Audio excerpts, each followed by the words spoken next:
let's dive right into it because we've got plenty to talk about today on this Thursday. And we've been doing a good job, if you've noticed, being around that hour mark. And today should be the same. All right, let's start things off. Now, we had Rob Thomson's press conference yesterday. John Foley did a great job recording it. If you missed it, you can watch it back on YouTube, on our YouTube channel, where he's sharing a lot of nuggets and information. He's talking about the lineup. He's talking about Zack, Yoro, Marsh. He's getting into the new faces, the new guys. I think the top things that jumped out at me that I took away from it, and we'll talk more specifically about Zack because he had some comments of his own, is that overall, the whole feeling around this group is, he was mentioning it feels like a college team where everybody's coming in. They've got, they've got the high energy. They're excited. They're, looking forward to competing. They've got the chemistry, the continuity's there. And without having the WBC, that's a big part of this start of spring training, that the first day was just learning how much they've been working in the off season and getting back to work and really easing in, that they really kind of want them at 75% in this first week, especially as pitches and catches have reported before the rest of the team gets there, before they fully go full throttle, Jamie. Yeah, Rob Thomson even said, this is one of the 3 weeks of the year that kind of makes me nervous because, the intensity level goes up. They go from, soft tossing to hard tossing. And as they ramp up here in camp, he basically was like, just don't have any injuries this week. And I consider that a win. There's not a whole lot of positions up for grabs here. We'll get into some of the names in free agency and the latest rumors with all those. But I took away from it he believes he has a really good baseball team. And after last year and losing Reese and having Ranger injured to start the year and having all those WBC guys affected by it, he just wants to have an easy first week of camp where nobody gets injured, and that would be a big success. So it appears that's what he was most nervous about, was just guys hurting their arms. Yeah, and I liked what he was saying. He's always calm, cool, and collected, very mild-mannered. I know also in the chat you guys are mentioning our new setup here. Yes, we do have our very own logo. How about a little thumbs up for that new logo? Yes, because I'm glad you noticed. I wasn't going to say it. I had to wait till you guys pointed it out. And in the chat, I did see Will, as you were the first person I saw to make a comment about it. Of course, they're commenting on Jamie and your Starbucks. It's not Starbucks. It's a small business today. Oh, it's not Starbucks. It's Mateen's. It's a little French bistro. There you go, guys. Now he's supporting small businesses. That's a win. Yeah. All right, there you go. So it's not Starbucks, everybody. It's a small business that Jamie's supporting. The girls were driving me crazy today. We were a little late out the door. Didn't get my coffee. Had to come right from school. Yeah, one of those days. Yeah. Definitely don't drink too much. I've done a good job. I think you would even give it to me. I will give you credit, Jamie. I will, if we were doing a count up from how many times you've done well with making your own Starbucks your own coffee. I know, it's impressive. Pretty good. And the fact that you have continued it into February and instead of just dropping the ball 1 week into 2024, you're a totally different man this year. You've changed so much from last year. I'm very impressed. All right, I don't even recognize myself. I know. I don't recognize you, Jamie. Don't know who this guy is, guys. And thank you for the comments again on the PHLY words that we have here. You get to see our logo in 3D. All right.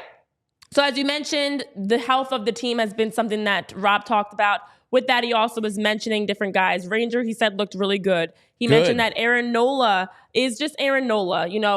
He was asked about how Aaron Nola has come into things. He's like, listen, regardless how much Nola's being paid, he actually made a little comment, which I chuckled at too, that he was like, I was like, is this some personality that we're getting from Rob? He's like, Nola feels like $1 million. And you're like, haha. He gave a little laugh after. But he said, no, he's great, that Nola is someone, he never changes. He's always going to bring you the same Aaron Nola, regardless if it's spring training, playoffs, regardless how much he's being paid, regardless of situation. So Aaron Nola's come back in as the also mild-mannered Aaron Nola. And then some other quick things before we get into the biggest parts of what he was mentioning. He was talking about outside the 5 starters, who else? He mentioned Colby Allard. He said Nick Nelson's looked very good. He said Buchanan, who we just got back, he mentions has been able to bring that professionalism. He's smart. He knows how to pitch. He's got a decent arm. He's got experience.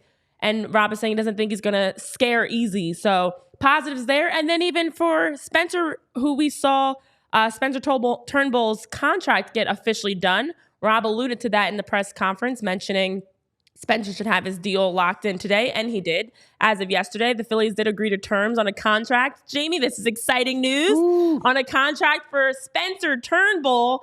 And to make room for Turnbull, they had to DFA McKinley Moore. So Spencer right now is sitting pretty locked in with a whole contract. Wow, guys, there's the exciting news. But no, the exciting news comes around. We'll start with Yoro and Brandon Marsh before we get to the biggest part, Zack Wheeler. So when asked about Yoro, a.k.a. Johan Rojas, I was a little disappointed I didn't hear any Yoro mentioned. Yeah, no, it doesn't seem to be taken off. I don't know what's happening, guys, because I guess they didn't get the memo. They forgot. There were a lot of times that it would have been seamless to just drop in Yoro instead of saying Johan or Rojas or Johan. Just Yoro it. But okay, it's fine. It's happening. You're trying. We're doing. So when asked about Johan Rojas specifically, he was asked about the pressure and if he feels like Johan Rojas is going to be able to deliver and the plan there offensively. And he was saying essentially at the end of the day, one, there's a lot of free agents out there. So if Johan Rojas isn't able to step up offensively, we'll tackle that when we get to it. But he said overall, Yoro's done a lot of work in the offseason in the weight room, and he's been working a lot with Kevin Long on his swing mechanics, his just ability to stay back instead of jumping at the ball and letting the ball travel to see it a bit longer and be able to react efficiently. And he said in terms of pressure, Jamie, Yoro went from AA to the big league, so he's not feeling like Yoro is going to have any pressure. And if anything, he's going to be motivated by this opportunity to lock in a starting spot for the Phillies. Yeah, I think, it went well with him until it didn't. And he looked overmatched in the playoffs, but he stepped right up pretty seamlessly. I mean, his first game, he made like an incredible double play up against the wall in right center and I think got on base. So, I don't think he was scared by the moment, but I think playoffs are a different animal. It's good. Spin zone here. It's good that he got the experience out of the way, and that's over with. And hopefully he ascends to playoff Rojas this year and looks like a major league hitter because he was an automatic out. And I think that's why people are a little nervous about just giving him the job. But what I liked out of Rob Thomson was he didn't hide from it or say oh, no, we have confidence and we have guys that can step up behind him. The question was, what are you going to do if Rojas doesn't hit? And he goes, there's a lot of good free agents out there. Yep. I like hearing that because I think that means they'll be aggressive if they have to be. I think they'll probably make, not that you're going to see a ton of Rojas in the next week. The full team doesn't even report to next week. But he is there. I saw him walk in the facility today with Stott and a couple others.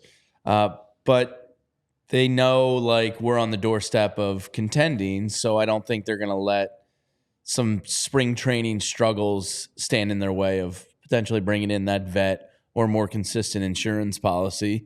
Yeah. So I liked hearing that answer from Rob. He didn't hide or skirt from it. He just said, yeah, we'll go get somebody.